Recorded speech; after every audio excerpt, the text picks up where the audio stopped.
Hello and welcome to a new review. This is the first review I've done in a while, and it's about number 7824 Railway Station.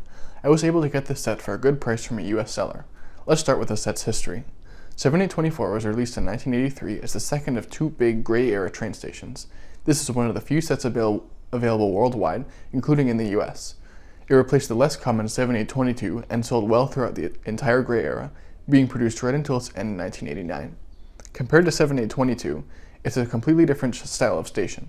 While 7822 has two narrow platforms on each side of the track and an overhead bridge, 7824 has one wide platform and a more detailed building. I bought a box copy of the set. I'll explain the side panel first.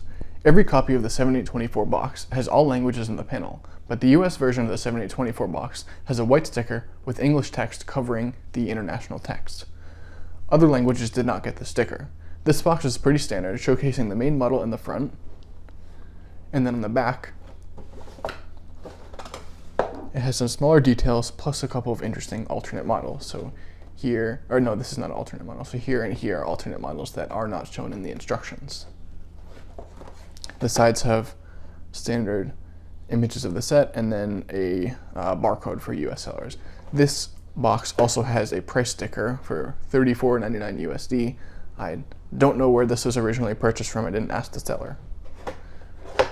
This is the later version of the box from, I think they redesigned the boxes in 87 or 89, and it has opening flaps on the sides and a sliding white cardboard inner tray. So you know this is a later box because it has that the white inner tray, and also the box itself is more, it's a little bit shorter in width and taller in length, but the earlier boxes from I think 1983 to 87 were like shorter in this dimension and like wider.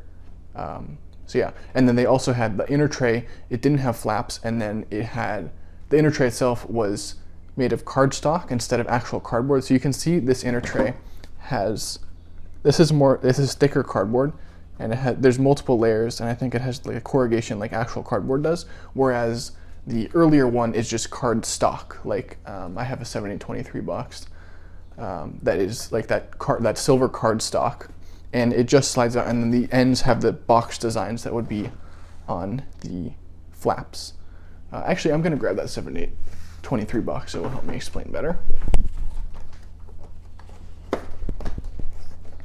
So this is like the style of earlier box where it has a sliding out inner tray. And this is just cardstock. This is not cardboard.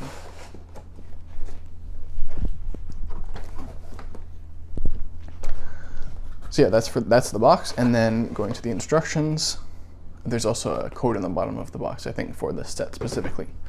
The instructions are pretty standard. These are pretty thin. They're the larger A4 size of paper. If I remember it, it's A4 or A5. These are folded in the box, and it's weird that they have this picture on the bottom of the instructions, but they don't actually show it in the instructions. Anyways, this is the main model, and it shows instructions how to build the main model. Again, pretty standard. I'm not going to flip through all of these, but as you can see, they're supposed to be read like this. And then here's a completed model, and on the back is the standard 1983 advertisement. So now I'm going to show you guys the completed model. So the completed model is a very large station.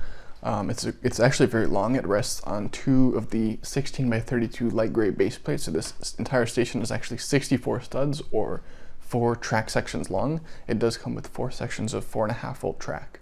So yeah, there's this raised platform, and then it has ramps on the sides with hinges. I know it's a little bit hard to see. These are on the hinges with like 2 and 3 fingers, as is custom for the 1980s. And then, yeah, so it's got a large platform. It's a little bit hard to see, but there's actually a staircase here in the back. I'll turn this around so you can see the staircase.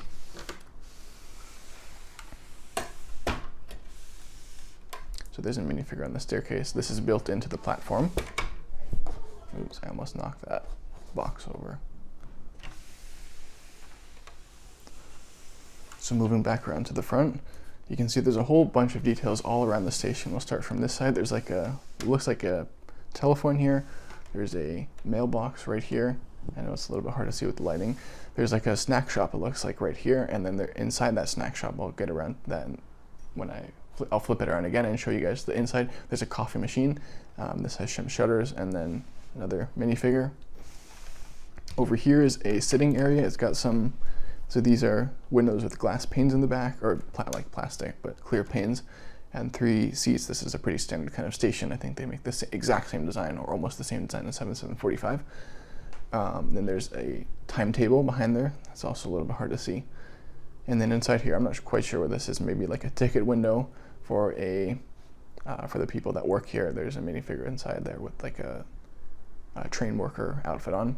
And then, yeah, a whole bunch of minifigures on the platform. On either side of the platform, there are these lamp posts. You can put lights in these with the upgrade set like 7867, which was also released in 83. And then moving back to this side, there's stairs with a control center, kind of similar to 7866 right here. And then lastly, there's a small vehicle. This is like a baggage transporter. This is actually the same design as 7727, the little, the red buggy on the freight wagon, and then but it has a added hitch, and then there's a small luggage cart in the back. And then if I flip it around again, you guys can see some of the details in the back. So this is closed off, obviously, but right here, there's a little part for a minifigure within the ticket window, and then here's the kind of snack shop. There is a coffee machine inside with a clear mug, and then the control panel up here. So yeah, that's the finished model. Overall, I really like it, and I think it has a lot of good details. I like how they make the roof like kind of different in every place. There's like the tall part here with the control tower, and then there's a low part here, and then they have a slanted part over the main kind of seating area. So yeah, that's about it for the finished model, and then now I will explain about the pricing of this set, my personal opinion on it, and then end the video. As for pricing, used copies of 7824 almost always sell for between $100 and $150, depending on condition, and if it includes the box or not. Sealed copies, while rare, are findable, and most listings at the time of this video are around $300. I paid around $130 for this copy, which is a pretty fair price. This set fills its role as a large station perfectly, and it works great in a siding. I really like the main structure of the building. I think there's no clear winner between 7822 and 7824 in terms of stations, so it really depends where you want to place it. If you have a single track, 7822 might look better, but if you plan to put the station on a siding, 7824 will work well instead. That concludes my review of 7824. I hope you enjoyed learning about this set and 12-volt trains. I'm planning to build layout 15 soon, and this station will be included in the setup. Thanks for watching this review, and don't forget to subscribe. I'll see you in the next video.